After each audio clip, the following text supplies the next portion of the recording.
Girls, what are we doing today?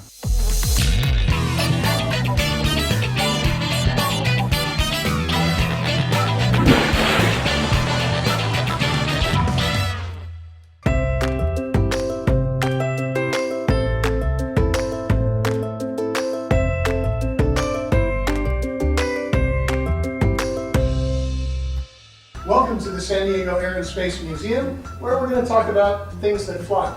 And heavy things have been flying, really heavy things, since 500 BC. So from all the way from Moji and his kites to the Wright brothers, people have been figuring out, hey, is it flying if you can just get it to go through the air? So here's a ball, or a banana. You can get it over these pieces of water, these little simulated oceans. And if you can look at it go through the air, okay, is it really flying or is it just falling? And wait, take a look at this. Here we go. Look familiar? Mm-hmm. All right, we'll put that over there.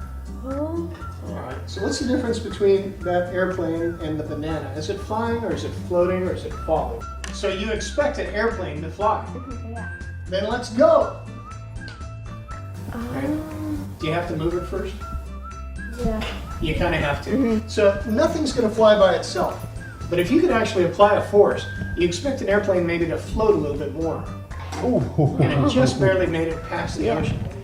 But if I can get it to float reliably on the air, that's flying, and that's what we decided to call it. So anytime you can get something flat enough to cut through the air and float on top of the air, you built an airplane. Let's look at the forces on an airplane. Up here I've drawn an airplane. Not a very good one, but it's there. And there's 4 forces on it. And we'll simulate that with a piece of paper right now. And hold up your piece of paper. Wave it in the air like you just don't go. It's bending. Move it through the air so it doesn't bend. You have to go really slow to do that. What made it bend? But why did it bend when you moved it? Why didn't it just stay straight? Because it's flimsy. Well, yeah, it is. But isn't anything pushing it to make it bend? Yeah. The air. The force that we're exerting? Exactly. Yeah. The air. We can push on it without letting it bend. But if we move it fast enough, the air doesn't want to move out of the way. So air is stuck. We need that. Magic. Let's go ahead and make this thing move without using your hands. Good. What force is that pulled it to the ground? Gravity. You got it. Yeah. That's the first force we'll talk about is gravity. Gravity. Right up here, we'll just call it gravity on the board. That can work for us too. Now everybody take your piece of paper and hold it right about this high. Make sure you're about even with your friends, and we'll have a race. Let's see who can drop theirs to the table first. On the word go, let's drop your piece of paper. Ready? 3, 2, 1, go. Air is kind of pushing up on that paper, so it took a while. But I want someone to win the race. Hang on. You in the middle. What's your name, ma'am? Sierra. Sierra? Water yourself into a ball. Totally, I'll give you a new one. Let's hold it up at that same height again. Okay. 3, 2, 1, go. Sierra wins. Yay! Why? When this falls through, how much air is it falling through? A paper size A lot board? more than.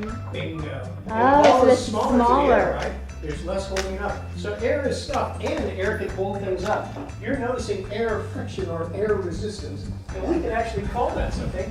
And we'll call it, I forgot, drag. Ah, you remember. Drag.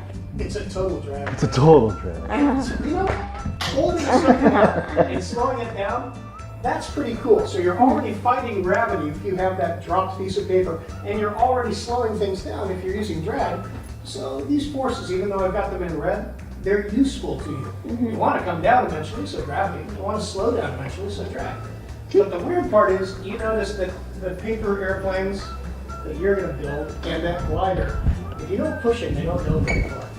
So we're just going to kind of randomly arbitrarily call that push a force. A good name for a force that pushes or propels an airplane. What do you call it when you push a sword? Thrust. There you go. Thanks for the answer, Kevin. A certain amount of thrust is authorized here. So thrust is anything that pushes an airplane forward. It could be your hand if you've got a glider, or it could be a propeller, or it could be a jet, or it could even be a rocket like that big orange plane in front of the museum. So now, all right, I'll give you another one. And I'll even get you started early. I'm going to give you a piece of paper that's already folded in half. Yay. You know, from the bottom to the top. And I want you guys to copy that. Oops. What you're going to make is something to cut through the air. You know, anything that cuts through the air, we'll call it an airfoil. And we've got that on the board too. But if we make your airfoil just right, it'll kind of be a paper airplane all by itself. So once you folded it, unfold it. Because really all we wanted was this neat little line in the middle to start with.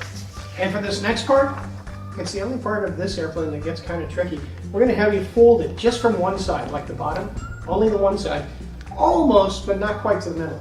Leave about a half a pencil width between the edge and the fold. So it looks like this. Make sense? So let me show you what I mean. And it'll be equal and parallel to that fold, but not quite there. Notice how I left a little gap? And now we'll take that bottom part and we'll just make it double thick. Fold it over so it's right on top of itself. And you still left that space. The space may seem to get smaller, but you still left that space.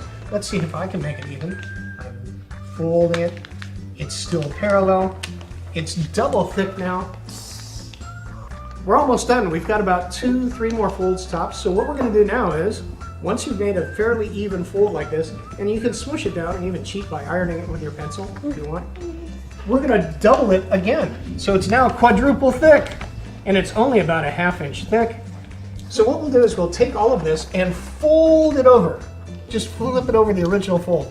And then take your pencil and iron it so it stays down. Is we'll take all of this that you folded and fold it in half like a book. Now this is hard because it's thick, but if you fold it in half like a book, match those corners as evenly as you can and press it down, and maybe even use your pencil again like an iron. When you unfold this into a V shape, now it's an airfoil, now it's a wing, and it should be stable enough to keep the weight in front. This will be a paper airplane. Hey, she's totally ready. She flew. But you know what? You don't even have to push that much.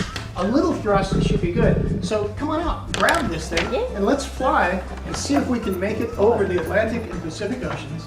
Okay, are we ready to test our prototypes? Yeah. Okay, what we're looking for is a mild push.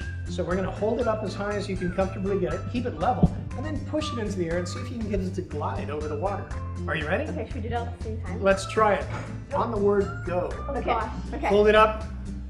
3, 2, 1, go. And we push. Ooh, that was good. Did you see how far it went? I don't even know which one's Pick it up mine. again. This Let's one's try mine. it again. We'll go in the word go. 3, 2, 1, go. Oh, There you mine go. didn't go. Oh.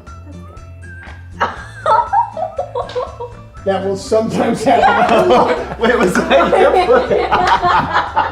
What happened? Morgan's playing in the water. That was the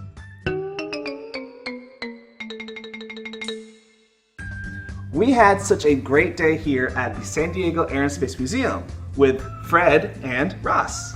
And I thank our teachers for teaching us about history and aerodynamics. Great. And we had such a rewarding experience, and the classes were so fun. We even got to conduct multiple tests of flight using paper airplanes that we made. So, see you next time. Bye.